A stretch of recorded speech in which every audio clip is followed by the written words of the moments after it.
नमस्कार, मैं डॉक्टर श्रद्धा वशिष्ठ आपका सबकी शिक्षा में बेहद स्वागत करती हूँ। lawbeat.in वेबसाइट के हवाले से एक जानकारी आज आपके लिए लेकर आई हूँ, जिसमें कैसे एक उस बच्चे को स्कूल में दाखिला देने के लिए माननीय दिल्ली हाई कोर्ट ने कहा, जिसका नाम कंप्यूटराइज्ड ड्रॉ के माध्यम से DOE की सिलेक्टेड कैंडिडेट्स की लिस्ट में तो आया था, लेकिन स्कूल ने दाखिला देने से मना कर दिया। वह क्या वजह थी जिसकी वजह से स्कूल ने दाखिला देने से मना करा, और बच्चे के पेरेंट्स का क्या कहना था, और ऐसे में माननीय दिल्ली हाई कोर्ट ने क्या कहा, यह सारी जानकारी इस आर्टिकल में है। मैं कोशिश करूंगी कि आर्टिकल की मुख्य बातें आप तक पहुंचाऊं, और अगर आपने अभी तक सबकी शिक्षा को सब्सक्राइब नहीं करा है तो आज ही सबकी शिक्षा को सब्सक्राइब करें, और इस वीडियो के डिस्क्रिप्शन में दिए हमारे व्हाट्सएप लिंक को क्लिक कर आप हमारे व्हाट्सएप ग्रुप के साथ भी जुड़ सकते हैं। तो हाल ही में एक जजमेंट आया, जिसमें माननीय दिल्ली हाई कोर्ट ने दिल्ली के एक स्कूल को कहा कि वे एक 5 साल के बच्चे को EWS कैटेगरी के तहत दाखिला दे। बच्चे का नाम EWS लिस्ट में तो आया था, लेकिन जो डायरेक्टरेट ऑफ एजुकेशन जिसका जो निकालती है लॉटरी के माध्यम से, कंप्यूटराइज्ड ड्रॉ के माध्यम से, लेकिन बच्चे को स्कूल में दाखिला नहीं मिला। डायरेक्टरेट ऑफ एजुकेशन ने 2023-24 में अपनी वेबसाइट पर यह प्रकाशित किया, क्योंकि स्कूल वाइज लिस्ट आती है कि स्कूल में जनरल कैटेगरी के तहत कितने बच्चों का हुआ है, EWS-DG के तहत और children with special needs category के तहत। तो उसमें साफ साफ लिखा था कि 67 बच्चों को जनरल कैटेगरी के तहत होगा, 20 बच्चों का EWS-DG कैटेगरी के तहत होगा, 90 कुल सीटों में से।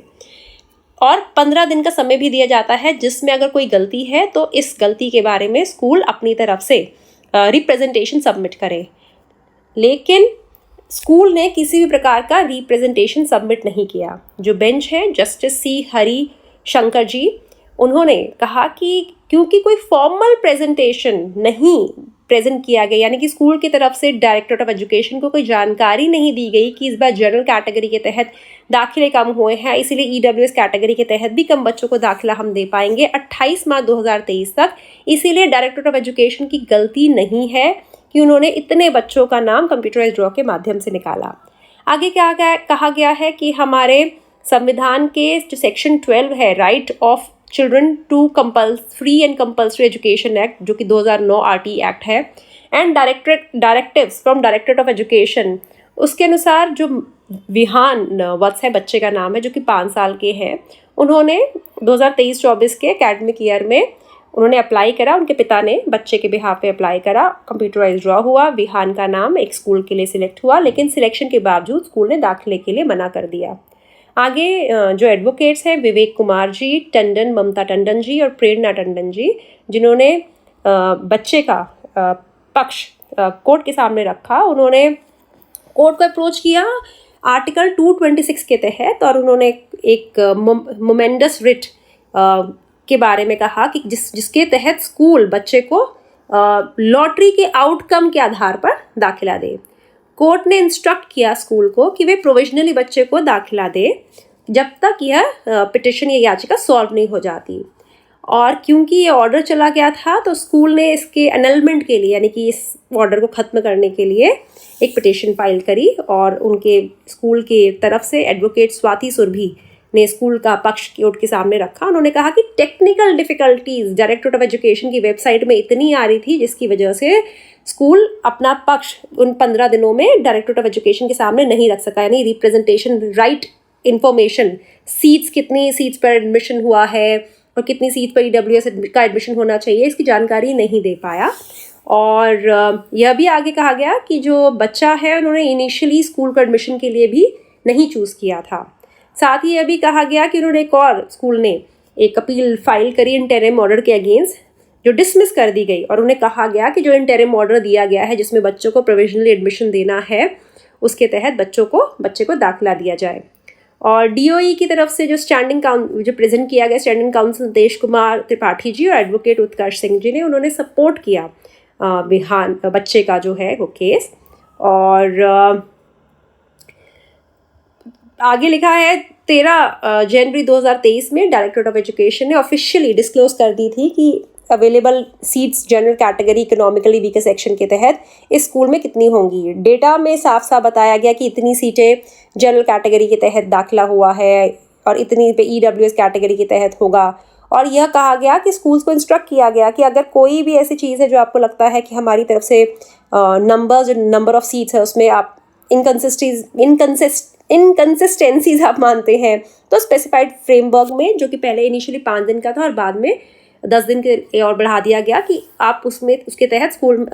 DOE को इन्फॉर्म कर सकते हैं। लेकिन स्कूल की तरफ से ये जानकारी सही समय पर डायरेक्टर ऑफ एजुकेशन नहीं पहुंची और इसीलिए डायरेक्टर ऑफ एजुकेशन ने जो उनके पास पब्लिश डेटा था उसी के आधार पर आगे फैसला लिया। कोर्ट ने कहा कि पहली बात तो कोई फॉर्मल रिक्वेस्ट स्कूल ने 28 मार्च 2023 तक नहीं करी। दूसरी बात, आप DOE के इस फैसले को क्रिटिसाइज नहीं कर सकते कि उन्होंने इतनी सीट्स के तहत EWS कैटेगरी के बच्चों के सिलेक्शन के नंबर ऑफ स्टूडेंट्स का फाइनल करा कि 67 जनरल कैटेगरी के तहत है, तो इसलिए EWS कैटेगरी के तहत इतने होने चाहिए। कोर्ट ने फिर से दोहराया सुप्रीम कोर्ट की जजमेंट को, जिसमें हमेशा बात की जाती है बच्चों के एडमिशन से रिलेटेड। ये आगे जजमेंट से मैं इन्हें छोड़ रही हूँ। और आगे जो एडवोकेट सुरभि जी हैं, जो स्कूल की तरफ से पक्ष रख रही थी, उन्होंने नेबरहुड क्राइटेरियन के बारे में बात करा कि भाई बच्चे के एडमिशन के लिए फॉलो नहीं किया गया। कोर्ट ने डिसएग्री करा और कोर्ट ने कहा कि प्रोविजनल एडमिशन बच्चे को मिलना चाहिए। और उन्होंने यह भी कहा कि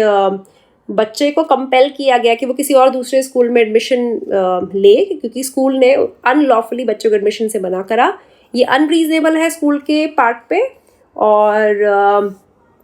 यह भी कहा कि कोर्ट ने आगे बात यह कही कि भाई जो स्कूल है प्रोविजनल एडमिशन ऑफ बच्चे का जो एडमिशन है उसे अपहेल्ड किया और बच्चे को ग्रांट करा राइट टू कंटिन्यू, मतलब कि वह उसी स्कूल से पढ़े EWS कैटेगरी के तहत, और following the guidelines of right to education act, और जो सर्कुलर इशू किया गया था डायरेक्टर ऑफ एजुकेशन के द्वारा। और तो उम्मीद करती हूँ, मैंने कोशिश करी है अपनी तरफ से जो पूरी जानकारी है उसका मोटे मोटे तौर पर क्या कहा गया मैं बताऊँ, और उम्मीद करती हूँ उस जानकारी से आपको लाभ होगा। फिर से कहना चाहूँगी कि जो कंप्यूटराइज ड्रॉ के माध्यम से दाखिले होते हैं उनमें अगर आपके बच्चे का नाम किसी स्कूल के तहत आता है और दाखिला नहीं हो पाता, बहुत से पेरेंट्स जब दाखिला नहीं हो पाता बच्चे का क्योंकि स्कूल वाले किसी वजह से दाखिले के लिए मना करते हैं, तो पहले आप वजह समझिए। अगर तो वजह सही है क्योंकि कई कागजात में कमी है आपके, या फिर आपके फॉर्म की जानकारी और आपकी कागजात की जानकारी मेल नहीं खाती है, आपने फॉर्म भरते समय गलत जानकारी भर दी थी, कुछ वजह होती हैं जिनके आधार पर स्कूल के पास अधिकार है कि वे दाखिले के लिए मना कर सकते हैं। लेकिन अगर कोई आधार स्कूल ऐसा दे रहा है जो कि आपके अनुसार सही नहीं है, तो इस विषय में डायरेक्टर ऑफ एजुकेशन जाकर बात ज़रूर करें। और अगर आपको लगता है कि आप सही हैं और स्कूल गलत है, तो आप आगे भी